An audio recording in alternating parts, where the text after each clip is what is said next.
Good morning and welcome everybody to my channel. My name is Jakub Vanish and today we're gonna be talking about video games, the newly announced games from all of the manufacturers, all of the big names, basically like E3 2024. So buckle up and let's get right into it right away. So this year, just like last year and the year before, there is basically no E3, something that I was really looking forward to always every June. It was so exciting for me as a gamer, to just tune in into these conferences and see, what these publishers have, in stake for us. And yeah, this year it was different. Everybody is basically going for this online model that the Nintendo started with their Nintendo Direct. So everybody had their own little online conference, and there were some high hopes that after 4 years in the new console generation, finally we will see some big hitters. And I have to admit, I don't think that we see that many, though there were some really great surprises. So just to sum it up, these are my favorite, games that were announced and that I'm really hyped up about and I'm really looking forward to. I'll go as basically, it was announced chronologically. So the very first conference that we had was actually Sony State of Play. That was at the end of May, at the really very end of May. And that was probably the most disappointing. Maybe there was another one that I will mention right after this one. But Sony State of Play really didn't have that much to show. They were just showing these kind of games that are arena shooters, just like Overwatch, and all of them seemed like a copy-paste, not something that I would enjoy doing at all. The only game that they announced that I'm really hyped up about, and that will be for sure amazing, is called Astrobot. If you have a PS5, you probably played the Astro's Playroom, which is basically like a free game that comes with every PS5, and it demonstrates the, let's say, the qualities of the new controller, of the DualSense controller. So definitely this is gonna be such a great game. Apparently it has like 80 different levels and multiple galaxies, and it just looks like pure fun and joy, and I cannot wait to have this one, and probably this will be one of my first platinum games, so I'll go for it. So that's from Sony State of Play, Astrobot. Otherwise, yeah, don't bother even watching that conference, honestly. The next one that came just a few days after was called Summer Game Fest, and that is organized by Jeff Keighley, who usually does these Game of the Year, shows. So he was hyping it up a little bit, but again, I think this one was the most disappointing because it was like 3 hours of a show full of advertisements. There was a lot of things that they showed, but none of it really hit, to be honest. They were really small games. A lot of indie developers, I'm glad for them, but nothing too big. So I just marked 2 games that sounded and look quite good, and even those are probably not like in my top 10 or anything like that. It was Lego Horizons Adventures. So Horizon Zero Dawn or Horizon Forbidden West, this is an IP that is on PlayStation, and they're actually gonna be now releasing a game that will be also on PC and Switch. I am wondering how this will play on Switch. I'm not the biggest fan of the Lego games, but this looks like a lot of fun, and I love the universe. I also have this Lego tall neck at home. I really hope Lego also releases some new ones. Maybe this yeah, oh my god, how is it called? The T-Rex. I need to figure it out. But so that one is something that I'm looking forward to, and it's releasing this year. And the other game that they also announced is from Harry Potter universe, and that's Quidich, so basically like a sports game. So yeah, these were the only 2 out of 3 hours that they had this conference. Unfortunately, the rest, I wouldn't say it's garbage, but it just didn't really pique my interest, to be honest. Next conference that happened was Ubisoft Forward.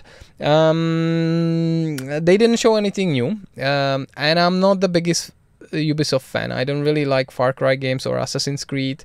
This is not for me. That's like a 120-hour game with a lot of marks. Honestly, that feels like a chore to me sometimes.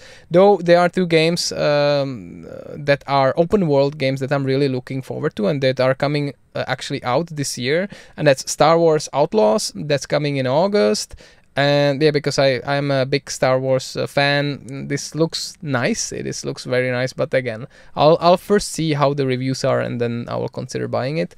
And the next one is Assassin's Creed Shadows, which is also making some news because they decided to go with 2 protagonists. There is a ninja shinobi, protagonist that is Japanese lady. And then they have African basically samurai Yasuke, but yeah, what they people are not that happy about it, because when you play as him, you know, when you go into battle, it starts to play like a hip-hop song or something like that. So especially people in Japan are really unhappy about this. And also, you know, some of the people from like Japanese Tokyo universities of history, they pointed out on Twitter or X that yeah, Yasuke was actually not a samurai, and it's never really proven.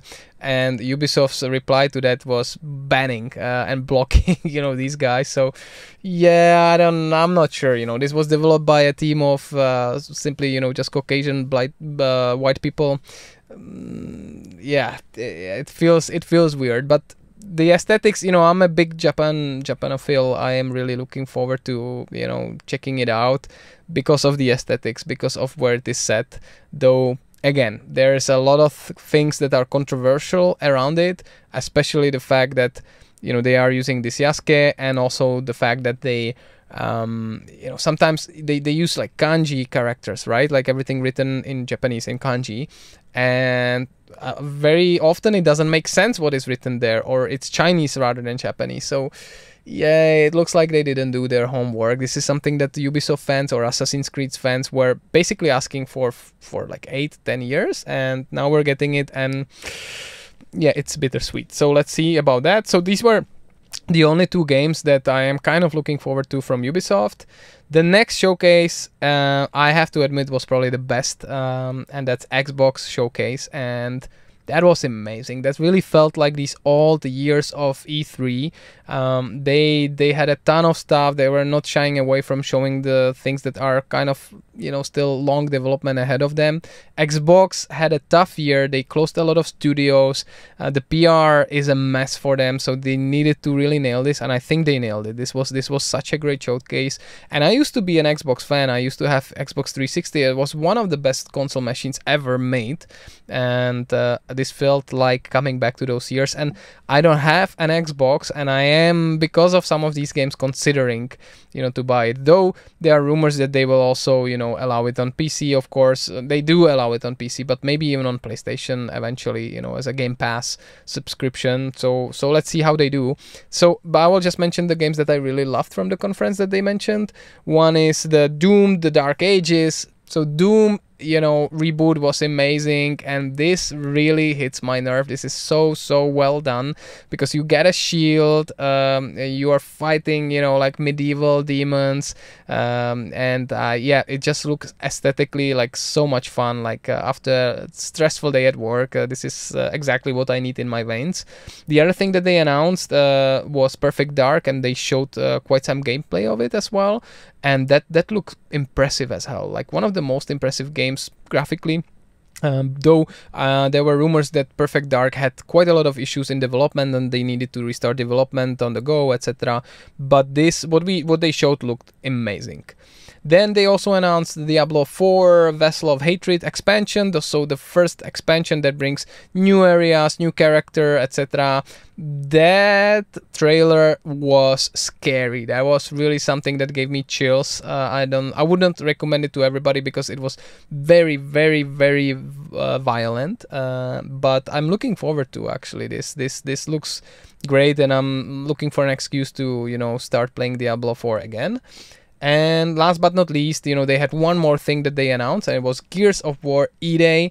So that was such a great trailer, and I liked Gears of War that were on the Xbox 360, you know, 1, 2, 3. These were amazing games. I was a big fan. Gears of War and BioShock were the reason why I even bought Xbox 360 in the first place. And afterwards, you know, the Gears 4 and Gears 5, that didn't feel like it. There were different characters, etc. So now you're gonna have the old characters, you know, back together. It's basically an emergency day, the first day of, you know, the locusts fighting against people. They are coming back to kind of horror elements. It looks really amazing. So that's something that I'm really looking forward to. And like I said, I am even considering, you know, buying at least the Xbox Series S, you know, for this one, because this looks so good. Because there is Marcus, there is Dom, you know, the old characters are back. So yeah, this I think made a lot of fans really happy and proud, including me, even though I don't own the machine myself. And last but not least, this week we had the Nintendo Direct, and they did a well done job on managing expectations. They were saying, yeah, there's not that much. We're not gonna announce the successor of the Switch 2, and we're also not gonna, you know, show you anything outside of 2024 horizon, so don't expect anything big. But they actually showed really big games. Imagine, you know, this is basically an eighth year of this console that already by its release was seen as, let's say, a weak console because the internals were not great. It's basically a tablet, but it's just doing so much heavy lifting. It is the best console ever made. It will become likely the most sold console in the world, and I'm so proud of them. Nintendo really nailed it out of the park. Together with Xbox, I think they did the best conference this year. First, they announced this new Mario and Luigi Brothership, which is another RPG. So they did the Paper Mario RPG. They did the Mario RPG, you know, before the last year, etc. So another RPG that looks great, and I'm really glad for the RPG fans. They will enjoy it. They did a ton of games, but I'll just mention a few. Super Mario Party Jamboree, that looks like so much fun. Apparently it's the biggest Mario Party game ever. We love to, you know, do this with my friends and with my wife. So yeah, the boards are looking amazing, the mini games are looking amazing, and I cannot wait. That's gonna be a lot of fun. And then they had two big surprises. One was the Legend of Zelda Echoes of Wisdom. So very first time that you will be actually able to play as Zelda herself. And they have this crazy cool mechanic that you have this staff called Triforce, something like, no, I'm not really sure, but there is a staff that you have, and that will allow you to basically create echoes or copies of everything in the world, and you can be as creative as possible. So they're taking the inspiration from Tears of the Kingdom, because they're kind of taking this like building mechanic and putting it into this game, and it just looks great. I cannot wait to test it out, and it's coming out in September, and it has this graphic and aesthetics of the Legends of Zelda Link's Awakening, right? And I love that aspect. It's gonna be a 2D Zelda game, brand new game, brand new story. You play as Zelda, so much fun mechanics. They claim that basically everybody's playthrough is gonna be different. Everybody is gonna have different, you know, fun, and yeah, I'm here for it. I really need this. I really need this type of a chill game in my life, to be honest. And last but not least, they had one more thing that they wanted to announce, and it was Metroid Prime 4 Beyond, and they showed the gameplay, and it was just amazing. I think they did such a great job last year when they announced Metroid Prime basically remaster, and they released in the same day. And it is probably the best looking game on Switch, together maybe with Pikmin 4 and some other games. But this is looking amazing. I know that a lot of people online are saying, yeah, this must be from the Switch successor. I'm pretty sure this gameplay is actually from Switch. It looks great. Metroid fans are really eating good this time, and yeah, it exists. This game, you know, was announced 7 years ago as a logo, then they restarted development, they gave it back to Retro Studio, and it just looks great.